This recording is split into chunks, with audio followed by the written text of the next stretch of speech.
Clerk मुख्य परीक्षा 2019. 2019च्या क्लर्कच्या मुख्य परीक्षेला प्रश्न आला होता. एक नैसर्गिक संख्या व तिची गुणाकार व्यस्त संख्या यांची बेरीज 82/9 असेल तर ती संख्या कोणती? 9, 8, 7, 6. आता सर्वसामान्य विद्यार्थी काय करतात? अगोदर पर्याय पाहतात आणि पर्याय बघून ते उत्तर ते ॲडजस्ट करतात. म्हणजे 9 आहे का, 8 आहे का, 7 आहे का, 6 आहे का, असं ते ट्राय करून पाहतात. पण ती गणिताची खरी पद्धत नाही. तर खरी गोष्ट काय आहे, की आपल्याला कोणतंही गणित आलं, पर्याय दिले नसले, तरी आपलं उत्तर काढता आलं पाहिजे ना. आता समजा पर्याय दिलेत, म्हणून आपण त्या पर्यायाचा वापर करून त्या गणितात भरून जे ते पर्यायाने त्या अटींचं समाधान होईल, ते आपण उत्तर लिहून टाकणार.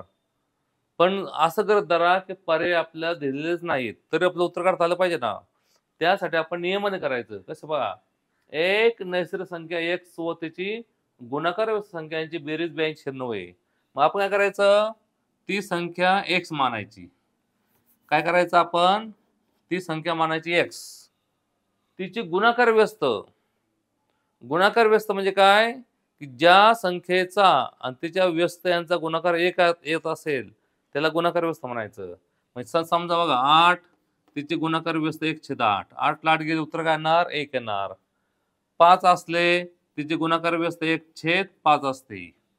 जर संख्या अपूर्णांकामध्ये असेल 3/2 असला त्याचा गुणाकार व्यस्त 2/3 होतो. असं असतं.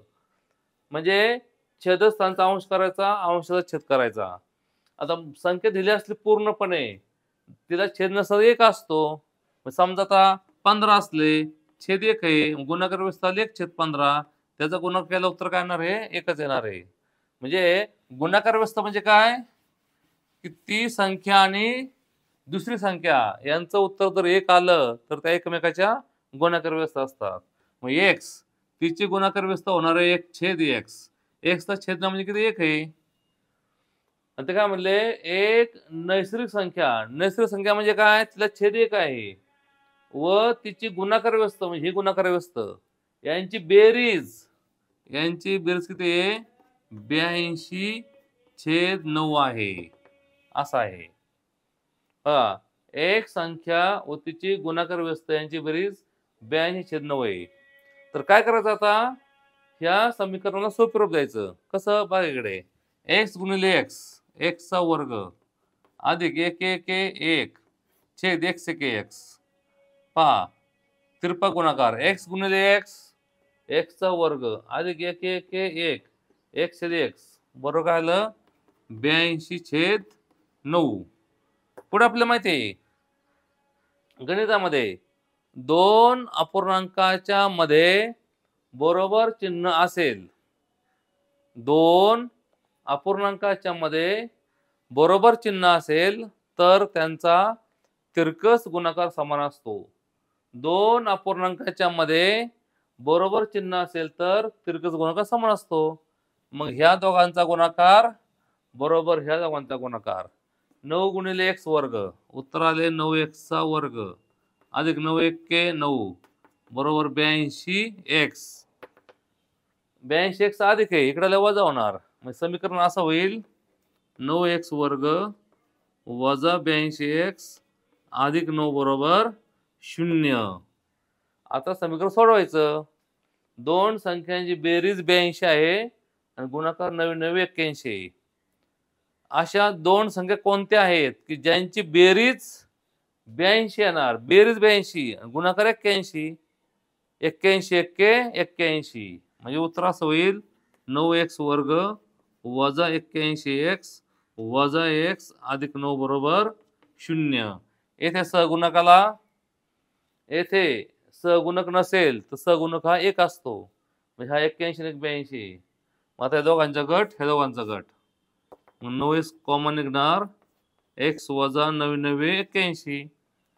9 ने दोघांना भाग जाईल, x वर्ग पण दोन्हीकडे आहे, त्यामुळे 9x बाहेर काढले. 9 9 गेला, 1 x राहिला. 9 9 गेले, 9 81 स्वतः गेला. वजा कोणालाही भाग जात नाही म्हणजे 1. दोघांना कोणीही भाग जात नसलं की 1 लावायचा. 1 न आलं उत्तर तेच येणार एक्स अधिक वजा वजा 9 बरोबर 0. म्हणून डबल कंस एकत्र एक्स वजा 9 9x वजा 1 बरोबर 0. म्हणून एक्स वजा 9 बरोबर 0 किंवा 9x वजा 1 बरोबर 0. म्हणूनच उत्तर आलं एक्स बरोबर 9 किंवा एक्स बरोबर वजाचा अधिक होणार 1 9 गुणिले पाहिला 9 1/9. पण ही संख्या आहे का नैसर्गिक संख्या नाही. 1/9 ही नैसर्गिक संख्या नाही. म्हणजेच नैसर्गिक संख्या कोणती आहे 9 आहे. मग उत्तर काय आलं 9. मग उत्तराचं ए पर्याय 9 आलं पहा. म्हणजे 9 आणि 1/9 याचं उत्तर 82/9 येणार पहा. 9 अधिक 1/9 9981 अधिक 111/9 उत्तर आलं 82/9 आलं. मग उत्तर काय आलं 9 आणि 1/9 त्यातले 1/9 ही नैसर्गिक संख्या नाही. त्यामुळे मूळ संख्या कोणती म्हणायची आपण 9 मानायची.